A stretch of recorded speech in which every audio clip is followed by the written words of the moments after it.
महाराज जी, Congress party ने उम्मीदवार उतार दिया सतपाल ब्रह्मचारी को और उधर बीजेपी ने मोहनलाल बडोली को उम्मीदवार उतार दिया है। तो क्या लगता है, दोनों उम्मीदवारों में से ब्राह्मण उम्मीदवार हैं, कौन बाजी मार पाएगा और कौन अच्छा उम्मीदवार है? देखो ऐसा है जी, धन्यवाद आपका बहुत बहुत, आपने हमें बोलने का मौका दिया। ब्रह्मचारी जी का जो व्यक्तित्व है वो व्यक्तित्व के धनी है और सामाजिक रूप से देखा जाए तो मैंने अपने जीवन में ऐसा जनता का सेवक नहीं देखा जी जी जो कि समर्पण भाव रखते हैं, जिनकी आत्मा इतना पवित्र है जी कि जनता जनार्दन की सेवा करने के लिए वो कुछ भी कर सकते हैं। जी जी आप उनका पिछला जितनी भी आप उनका इतिहास उठाएंगे, पिछले उनके द्वारा की गई सेवा के कार्य देखेंगे तो आप स्वयं कहेंगे कि भाई ये कोई साधारण पुरुष तो हो नहीं सकता। जी जी तो साधारण पुरुष, अवतार पुरुष मानते हम लोग तो उन्हें। जी जी अवतार पुरुष को राजनीति में जाने की क्या जरूरत थी? समाज की सेवा समाज में रहकर की जा सकती नहीं, थी। समाज में रहकर ही सामाजिक सेवा हर किसी का अधिकार है। जी जी सबके अपने अपने तरीके हैं। सरकार में भागीदारी होने के बाद सामाजिक सेवा करने में सतपाल ब्रह्मचारी जी परिपक्व नेता भी हैं। जी जी तो इसलिए कांग्रेस पार्टी ने उन्हें अपना उम्मीदवार बनाया है। जी जी क्या लगता है, जो बीजेपी के इतने बड़े उम्मीदवार हैं और इतनी बड़ी पार्टी है, भगवाधारियों का उनको साथ है, फिर भी ब्रह्मचारी जी बाजी मार पाएंगे? भगवाधारियों का साथ, भगवाधारी इनके साथ से पहले भगवाधारी से संसार में नहीं देखा। जी पृथ्वी जो है वो संत उससे भी पहले के आदि अनादि काल से संतों की परंपरा चली आ रही है। जी जी क्या जब से मोदी सरकार आई तब से ही संतों का ये संत जो है समाज में आए हैं। जी जी जी संत तो प्राचीन जब से सृष्टि बनी है उससे भी पहले से हैं। जी जी जी तो ये जो बीजेपी जो है ना, ये लोगों को बरगलाने का काम कर रही है, संतों को एक मोहरा बना कर प्रस्तुत कर रही है। फिर ऐसा संतों कुछ की नहीं सरकार भी हमेशा बीजेपी के साथ खड़ी नजर आती है। नहीं, कहाँ कौन संत खड़ा हुआ है बताइए। अभी पीछे जो रैली थी, योगी जी की रैली में बहुत ज्यादा संत पहुंचे थे। नहीं, हमारे भी आप कल परसों देखे, आप हमारे साथ संत नहीं देखे। जिस दिन नामांकन था उस दिन बड़ी भारी मात्रा में 1500 से 2000 संत थे। आप नामांकन की कोई वीडियो उठा के देखिए। जी ये तो स्वयं संत हैं, उनके तो साथ संत। आप कह रहे हैं कि भाई बीजेपी संतों की पार्टी है, जी जी ये तो स्वयं संत है। जी तो आप, ऐसा नहीं है। सतपाल ब्रह्मचारी जी को बड़ी भारी मात्रा में नामांकन वाले दिन और इस क्षेत्र के जितने भी संत महात्मा है, चाहे वो गन्नौर हो, खरखोदा हो, सफीदो हो, गोहाना हो, बड़ौदा हो, जी जी जींद हो, जुलाना हो, कितनी बड़ी जीत मानकर चल रहे हैं आप ब्रह्मचारी जी की?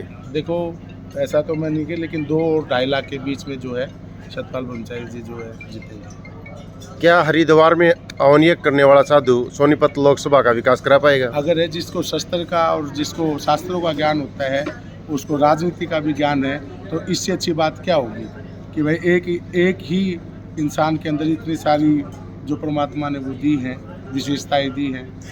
अब क्षेत्र में प्रचार किया जा रहा है कि ब्रह्मचारी जी हैं वो बाहरी प्रत्याशी हैं। क्यों है बाहरी प्रत्याशी? उनका जन्म गांगोली गांव में हुआ है, सफीदो तहसील जिला जींद के अंदर, ब्राह्मण परिवार में। और जय स्वामी सिद्धपीठ जो गांगोली गद्दी है, मुख्य गद्दी, उसके वो अध्यक्ष हैं। जी पिंडारे में, पांडु पिंडारा में 150 साल पुरानी हमारी परंपरा है। बताया जा रहा है कि उन्होंने अपनी क्रमस्थली हरिद्वार को बनाया, वहाँ से विधानसभा चुनाव भी लड़ा, हाँ। वहाँ से नगर परिषद का चुनाव भी लड़ा। ऐसा है, ये तो अभिव्यक्ति की आज़ादी है। आदमी कहीं से भी चुनाव लड़ सकता है, वो तो पार्टी हाईकमान जहाँ से लड़ाएगी वहाँ से लड़ सकता है। जी आप जो भारी वाली बात कह रहे हैं, ये बिल्कुल भी ये लोगों के द्वारा भ्रमित किया जा रहा है। तो गांगोली गांव में उनका जन्म हुआ है, किसी से भी पूछ सकते हैं।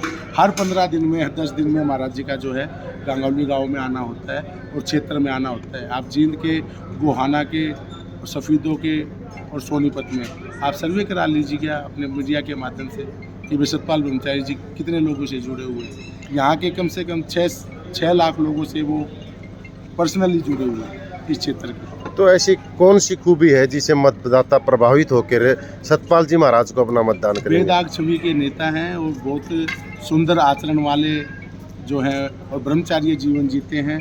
आप देख सकते हैं, सेवायाम परमो धर्मः, ऐसा चिंतन हमेशा करते रहते हैं कि मैं दूसरों की सेवा कर सकूं। और पिछला जितना भी आप उनका इतिहास दोहराएंगे, सेवा से अलग उनका कोई दूसरा विषय रहा ही नहीं। जुलाना, जींद, सफेदो हल्का लगातार पिछड़ा हुआ है। जब भी सांसद बनता है, सोनीपत क्षेत्र से सांसद बनता है और इन तीनों क्षेत्रों का विकास नहीं कराता। तो आप इन 3 क्षेत्रों से कितनी बड़ी जीत मानकर चल रहे हैं? हम यहाँ से 1.5 लाख की लीड लेके चल रहे हैं। और जिस दिन सतपाल ब्रह्मचारी जी भारत की सबसे बड़ी महापंचायत लोकसभा में पहुँचेंगे और आप देखेंगे उनको कि वो जब सामने बैठकर धाड़ेंगे, बोलेंगे, अपने क्षेत्र की बात रखेंगे तो लोग उनको प्रशंसा करते हुए नहीं थकेंगे कि हमारे नेता ने ये कार्य लोकसभा में रखा। संतों की सरकार कितने मैंडेट से जीत दिलाएगी उनको सोनीपत लोकसभा से? क्या बोला? संतों की सरकार उनको कितने मतों से जीत दिलाएगी सोनीपत? संत, सभी संत लगे हुए हैं। आप किसी भी क्षेत्र में जाइए, एक बाहर आ चुकी है, एक परिवार है संतों का, आप आपस में एक परिवार है, सब लोग आपस में जुड़े हुए हैं और सभी संत काम कर रहे हैं। आप देखना नामांकन वाले दिन 100 से 125 जो संत हैं वो लोकल मठाधीश हैं, करखोदा के हैं, गोहाना के हैं, गन्नौर के हैं, सोनीपत के, राय के, जुलाना के, सफीदो जीन जुलाना के, जी जी 9 की 9 विधानसभाओं में लोकसभा के अंदर जो आती हैं उसके जितने भी मठाधीश हैं वो सब सतपाल ब्रह्मचारी जी के सामने खुले होके आ रहे हैं। और जीत का मार्जिन पूछ रहा हूँ आपसे, कितना हो सकता है? हार जीत का मार्जिन मेरे हिसाब से 2-2.5 लाख के बीच में होने वाला है और इससे ज़्यादा ही कोशिश करेंगे कि ज़्यादा से ज़्यादा आए।